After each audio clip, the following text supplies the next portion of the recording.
bienvenidos a este Deep Dive. Hoy nos metemos con John Stott, una figura, clave del evangelicalismo global del siglo XX. Time lo puso entre los 100 más influyentes en 2005. Pastor anglicano, teólogo, un constructor de instituciones. Sí, una figura muy completa. Exacto. Y lo que queremos explorar hoy es su legado, su pensamiento. Tenemos fuentes que analizan su teología, su liderazgo, su impacto. Y con un ojo puesto en el mundo hispano y la misión integral. Ajá. Nuestra misión, digamos. Intentar desentrañar esa dualidad que tenía, ¿no? Erudición rigurosa y a la vez una piedad muy práctica. Veremos sus pilares, la escritura, la cruz. Fundamental. Cómo montó esa infraestructura global como Lausana o Langham y cómo eso dio forma a la misión integral. Sobre todo, cómo se recibió y qué influencia tuvo en América Latina. La pregunta clave quizá es, ¿dónde estuvo el secreto de su impacto tan duradero? ¿Fue esa capacidad de institucionalizar su visión? Es una buena pregunta para empezar.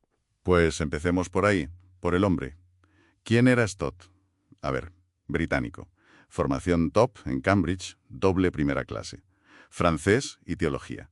Pastor en All Souls, en Londres. Pero con visión global desde muy pronto, ¿eso es interesante? Sí, las fuentes destacan mucho esa mezcla. Una credibilidad intelectual alta, pero luego muy accesible, muy pastoral en su comunicación. Y eso parece fue clave para conectar más allá de las élites académicas, ¿no? Absolutamente. Y esa combinación se ve clarísimamente en su teología.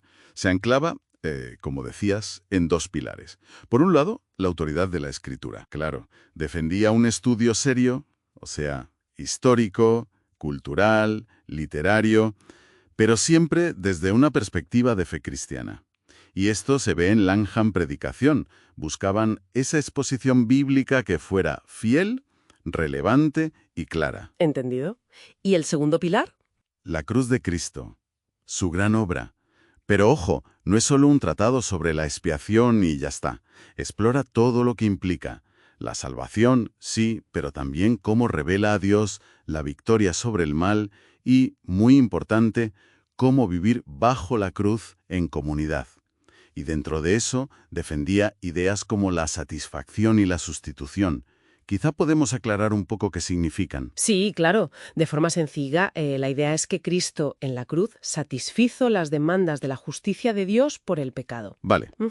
Y que ocupó nuestro lugar, recibiendo el castigo que nos tocaba a nosotros. Para Stott, eran conceptos bíblicos esenciales para entender qué pasó en la cruz. Entendido. Y esa convicción fuerte tenía consecuencias prácticas muy visibles, como lo de las regalías de sus libros, ¿verdad? Exacto. Eso es revelador. Donó literalmente todas las regalías de sus más de 50 libros que vendieron millones para financiar Langham Partnership. Increíble. Es la coherencia llevada al extremo. Enseñaba sobre discipulado radical y lo vivía, reinvirtiendo el capital de la palabra, por así decirlo, en formar líderes, sobre todo en el sur global. No era solo un escritor, era un estratega, un arquitecto de instituciones. Ahí quería llegar. No solo ideas flotando, sino estructuras concretas. ¿Cuáles fueron esas piezas clave que él ayudó a montar? Pues principalmente tres, diría yo. El movimiento de Lausana en 1974 para la unidad y la misión global. Él fue el redactor principal del Pacto de Lausana. Ajá, muy importante. Luego, Langham Partnership, que empezó un poco antes, en el 69, enfocada en formar académicos y predicadores en África, Asia, América Latina, financiada, como decíamos, por sus libros. Y la tercera. Y el Instituto de Londres para el Cristianismo Contemporáneo, el LIC. Ese estaba más orientado a cómo integrar la fe y la vida secular, pensando más en el norte global. Vale, tres patas. Y volviendo al Pacto de Lausana del 74, creo que este es un punto de inflexión para entender su impacto global. Cambió bastante cómo se entendía la misión, ¿no? Totalmente. Stott fue clave, decisivo para que se incluyera la responsabilidad social como parte integral de la misión cristiana. El pacto lo dice claro. La salvación debe transformar la totalidad de nuestras responsabilidades personales y sociales. Y la famosa frase. La fe sin obras está muerta. ¡Bum!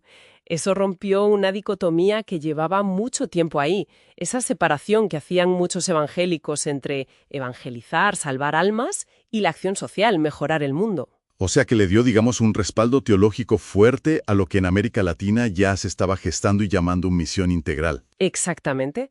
La idea de que la misión tiene dos caras inseparables, proclamación y acción por la justicia. Ya, Figuras como René Padilla ya lo estaban impulsando fuerte, pero el peso de Stott, su autoridad teológica y su papel central en Lausana fueron vitales. Ayudaron a que esa idea de integrar la justicia social pasara de ser algo, bueno, quizás visto con recelo por algunos sectores más conservadores, claro. a ser algo aceptado en la corriente principal del evangelismo global, y eso facilitó muchísimo su adopción y desarrollo en el mundo hispano. ¿Y cómo aterrizó eso en concreto, en español, más allá de la influencia de las ideas? Pues, por un lado, la traducción masiva de sus libros. Cristianismo básico, La cruz de Cristo, El discípulo radical, sus textos de ética. Fíjate, Señales de una iglesia viva se tradujo primero al español. Anda, mira. Y por otro lado, la formación directa. Langham Predicación lleva años operando en América Latina, con coordinadores regionales, seminarios, y un modelo muy interesante de escuelitas de predicación locales, para practicar y multiplicar. Pero si no me equivoco, hubo una apuesta aún más estratégica, ¿no? ¿El comentario bíblico latinoamericano? Sin duda. Ese fue un proyecto enorme que financió Langham.